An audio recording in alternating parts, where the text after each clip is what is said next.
Pelaku penganiayaan terhadap anak di bawah umur yang viral di media sosial MDS langsung diamankan tim Satreskrim Polres Metro Jakarta Selatan setelah mendapatkan laporan. Pelaku tega menganiaya korban bernama David di depan rumahnya hingga tak sadarkan diri. Kapolres Metro Jakarta Selatan Kombes Pol Ade Arisyam Indradi mengatakan peristiwa penganiayaan ini berawal dari teman pelaku AGH yang mengaku mendapatkan perbuatan tidak menyenangkan dari korban. Pelaku MDS kemudian langsung mendatangi rumah korban di kawasan Pesanggerahan, Jakarta Selatan. Usai bertemu, pelaku langsung menyeret dan menganiaya korban dengan cara memukul dan menendang kepala korban hingga tak sadarkan diri. Pihak keluarga yang tak terima dengan perbuatan pelaku langsung melaporkannya ke Polres Jakarta Selatan. Kejadian kekerasan terhadap anak ini berawal dari adanya informasi yang diterima oleh tersangka dari saudari A. Saudari A menyatakan ke tersangka bahwa telah dilakukan perbuatan yang tidak baik kepada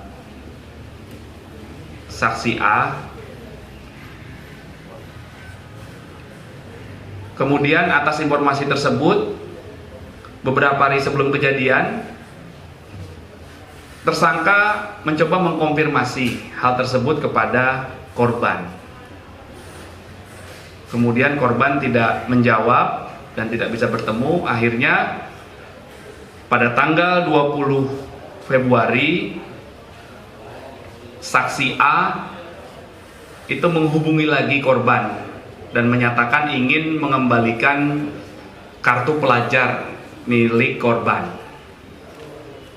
Kemudian korban menyampaikan bahwa saat ini korban sedang berkunjung ke rumah temannya, saudara R, di TKP, di sekitar TKP di Komplek Grand Permata di Ulu Jambi. Kemudian tersangka dengan menggunakan kendaraannya bersama saksi A dan saksi S mendatangi ke arah korban yang sedang berada di rumah temannya. Di depan rumah temannya korban, saksi A menghubungi korban, kemudian korban tidak mau keluar. Kemudian tersangka juga berkomunikasi dengan korban, akhirnya korban keluar mengarah ke sebelah rumah dari Bapak R dan Bapak N ini. Sampai di belakang mobilnya tersangka, kemudian terjadi keributan. Tersangka mengkonfirmasi apakah benar korban telah melakukan perbuatan yang tidak baik kepada saksi A. Terjadi perdebatan, akhirnya terjadi peristiwa kekerasan terhadap anak dengan cara pelaku menendang kaki korban sehingga korban terjatuh. Kemudian pelaku memukul korban berkali-kali menggunakan tangan kanan pelaku. Kemudian saat korban sudah terjatuh, pelaku menendang kepala korban. Kemudian menendang perut korban.